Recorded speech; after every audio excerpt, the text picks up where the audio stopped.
বেশ কিছুদিন আগে এরকম ধরনের একটা ভিডিও বানিয়েছিলাম, যেখানটা বলেছিলাম যে আমরা এবার রাজস্থান থেকে চলে যেতে চলেছি বাড়ি, কারণ রাজস্থানের টিকিট আমাদের এখান পর্যন্তই শেষ। আবার একটা নতুন জায়গায়, নতুন মানুষজন, নতুন পরিবেশ নিয়ে আমাদের নতুন জীবন আবার শুরু হবে। বাট তখনও বলা হয়ে ওঠেনি যে অ্যাকচুয়ালি আমরা কোথায় যাচ্ছি। আজ ফাইনালি তোমাদেরকে জানিয়ে দেবো অ্যাকচুয়ালি আমরা কোথায় যাচ্ছি। আর তার সাথে এটাও জানিয়ে রাখি, আজকেই সেই দিন যেদিন আমরা একদম রেডি হয়ে দেখো ফাইনালি বেরিয়ে পড়ছি আমাদের ডেস্টিনেশনে। তো হাজব্যান্ড তো ছুটিতে এসেছিলো, কিছুদিন এখানে কাটানোর পর আমরা যাচ্ছি ফাইনালি হাজব্যান্ডের সাথে। আমার তো বাইরে যেতে মোটামুটি ভালোই লাগে, বাট এবারে অনেকগুলো দিন হলো বাড়িতে কাটিয়ে নিয়েছি, তো তাই একটু হলেও মনটা তো খারাপ হচ্ছিলোই। আর আমার থেকে বেশি বাড়ির সবার মন খারাপ হচ্ছিল পিকুর জন্য, কারণ পিকু এবারে অনেকগুলো দিন ওদের সবার সাথে ছিল এবং দেখতে দেখতে অনেকটাই বড় হয়ে গেছে। বাড়িতে থাকাকালীন ও হামা দিতে শিখেছে, দাঁড়াতে শিখেছে, এই সমস্ত কিছু সবাই সামনে থেকে দেখেছে।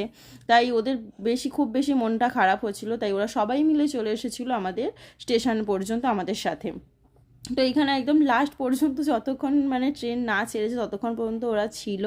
আর আমাদের ফার্স্ট এসিতে ট্রেনের বুকিং ছিল, তাই ভাবলাম যে তোমাদের সাথেও শেয়ার করি, কারণ এই কারণেই শেয়ার করলাম যে দুটো দিন, লাস্ট 2-3টে দিন আমাদের এখন এখানেই থাকতে হবে। তাই ভাবলাম চলো আমাদের এই 2-3 দিনের যে বাড়ি সেটা তোমাদেরকে একবার দেখিয়ে দিই। এইটা হলো ফার্স্ট এসির কাউচ হোক বা কেবিন কোনটা বলে আমি ঠিক নিজেও জানি না। যাই হোক, কেমন লাগছে তোমরা অবশ্যই কমেন্ট করে জানিও। একটা বড় মিরারও দিয়েছিল।